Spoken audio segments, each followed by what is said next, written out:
13.7 अरब वर्ष पहले, उस समय ब्रह्मांड एक छोटे से छोटे बिंदु के रूप में था, यानी इतना छोटा बिंदु जिसको ठीक से देखा भी नहीं जा सकता। उसका तापमान जो था अनंत था, उसका घनत्व अनंत था। भाई कोई चीज होती है हमें पता तो रहता है कि वो कितनी कठोर है, उसका तापमान कितना है। एडविन हम्बल ये कहते हैं कि साहब उसका जो तापमान था, एक छोटा सा बिंदु था जिसका तापमान बहुत ज्यादा था, अनंत था, जिसका कोई अंत नहीं था। उसका घनत्व इतना था कि उसका भी कोई अंत नहीं था और बहुत छोटा था। एक दिन उसके अंदर इतना भयंकर ब्लास्ट हुआ और ब्लास्ट होने के साथ वो भयंकर रूप से बिखर गया। जो ही वो ब्लास्ट हुआ, जो ऊर्जा ब्लास्ट हुई, उस ऊर्जा के ब्लास्ट होते ही सेकंड के 100वें भाग अल्पांश में ही कुछ ऊर्जा पदार्थ के रूप में बदल गई। पदार्थ कोई गैस बन गया, कोई थोड़ी मोटी पदार्थ बन गई, धूल के कण बन गए। इस प्रकार के पदार्थ के रूप में ब्रह्मांड का विकास हुआ। ब्रह्मांड का विकास हुआ कब था? 13.7 अरब वर्ष पहले। अनुमान लगाइए कितना समय पहले हुआ होगा। जब उन्होंने कहा कि ब्रह्मांड का विकास इस तरह से हुआ,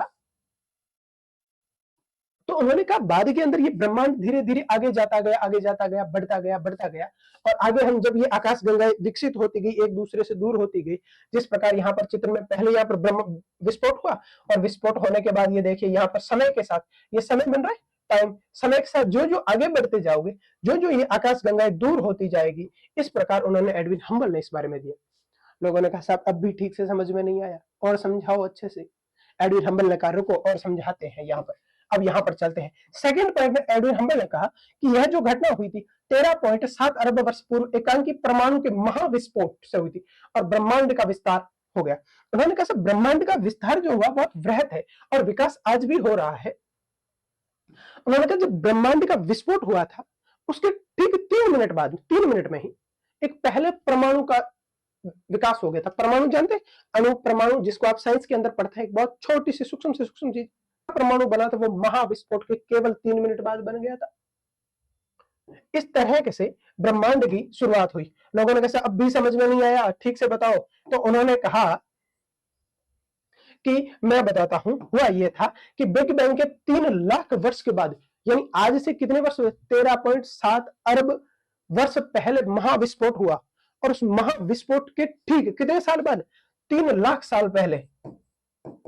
आप कहोगे साल यहाँ तो 3 लाख नहीं 30 सोच रहे हैं हम, तो 30 साल भी, 3 लाख साल बाद में पृथ्वी जब विस्फोट हुआ तो महाविस्फोट हुआ। और महाविस्फोट किससे होता, ऊर्जा से। इसका एक मैं उदाहरण देता हूं आपको। अभी दीपावली आ रही है, दीपावली में जब आप फटाके फोड़ेंगे, जो धूल होती है उसके अंदर रखेंगे, जब फटाका ब्लास्ट होता है तो क्या फटाके के जो पास के कण होते हैं वो दूर दूर तक चले जाते हैं? ठीक उसी प्रकार से इसका भी ब्लास्ट हुआ, और जब फटाके के आपके जो कुछ भी कण होते हैं वो जलते रहते हैं और थोड़े समय बाद वो भी ठंडे पड़ जाते हैं। ठीक उसी प्रकार इस महाब्लास्ट के साथ में 3 लाख वर्ष बाद में पृथ्वी ठंडी हो गई। सॉरी, पृथ्वी क्या, पूरा ब्रह्मांड ठंडा हो गया, और ठंडा होते होते उसका तापमान कितना रह गया, 4500 केल्विन रह गया। सेल्सियस नहीं, एक बार ध्यान रखना, केल्विन और सेल्सियस में अंतर होता है। तो यहां पर कितना रह गया, 4500 केल्विन रह गया। हम देखते हैं कि जब भी कोई चीज ठंडी होती है ना, तो उसके अंदर, अच्छा, जब आप दीपावली के फटाके फोड़ते हैं, महाब्लास्ट होता है, तो कुछ धुआं वहां से निकलता है, थोड़ा धुंधला हो जाता है वहां पर। ठीक उसी प्रकार जब ये महाविस्फोट हुआ था, तो पूरे ब्रह्मांड के अंदर जहां जहां पर आकाश गंगाएं बनी थी, अनंत आकाश गंगाएं, उन आकाश गंगाओं के अंदर कुछ दिख नहीं रहा था। जब 3 लाख वर्ष बाद में क्या हुआ था कि पृथ्वी ठंडी हो गई। ठंडी होने की वजह से पदार्थ का निर्माण होता। हम देखते हैं कि पानी का घनत्व, जब हम पानी गर्म करते हैं, या दूध, दूध उफनता क्यों है, जब उसका तापमान बढ़ जाता है। तापमान बढ़ता है तो उसका आयतन बढ़ जाता है, यानी उसी प्रकार ठंडा होता है तो वापस नीचे बैठ जाता है। ठीक उसी प्रकार जब ये ब्रह्मांड का जो पदार्थ बना था वो ठंडा हुआ, ठंडा होने की वजह से परमाणु पदार्थ बनने लगे, छोटे छोटे पदार्थ बनने लगे, और जब पदार्थ बने तो जो ब्रह्मांड था वो पारदर्शी हो गया। अब उसके अंदर दिखने लग गया, जैसे यहां पर देखो, ये तारे वाला मैं यहां पर लेके आया क्योंकि दूसरा मुझे कोई मिला नहीं था। इसको आप भूल जाए। यहां पर ये लो, यहां क्या देखिए, ब्रह्मांड जब ब्लास्ट हुआ, ब्लास्ट होने के बाद इस प्रकार था, उसमें कुछ भी नहीं दिख रहा था, धुआं था। जब ठंडा हुआ, परमाणु बना, तो वो ब्रह्मांड अपने आप में पारदर्शी हो गया, और पारदर्शी होने के बाद इस प्रकार की अलग अलग अनंत आकाश गंगाएं बन गई, जिन आकाश गंगाओं को हम गिन भी नहीं पाते। और हम जिस आकाश गंगा में रहते हैं उसमें भी अनेक सूर्य है और उन सूर्यों के अनेक ग्रह हैं। और सूर्य अपने आप में तारा है, जैसा कि हम थोड़ी देर में पढ़ेंगे। इसका मतलब समझ में आ गया होगा कि ब्रह्मांड कैसे बना।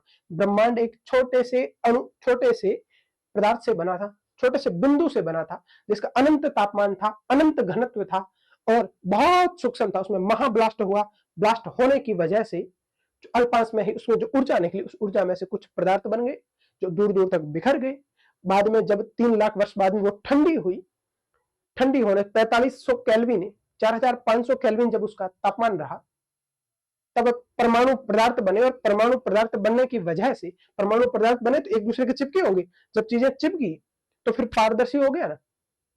जब ब्लास्ट करते हैं कुछ चीज तो एक बार में कुछ दिखता नहीं है, धीरे से जब वो वापस बैठ जाते हैं तो पारदर्शी हो जाता है। ठीक उसी प्रकार से यहाँ पर ब्रह्मांड भी पारदर्शी हो गया और अनंत आकाश गंगाओं का निर्माण हो गया। इस तरह से ब्रह्मांड का निर्माण हो गया।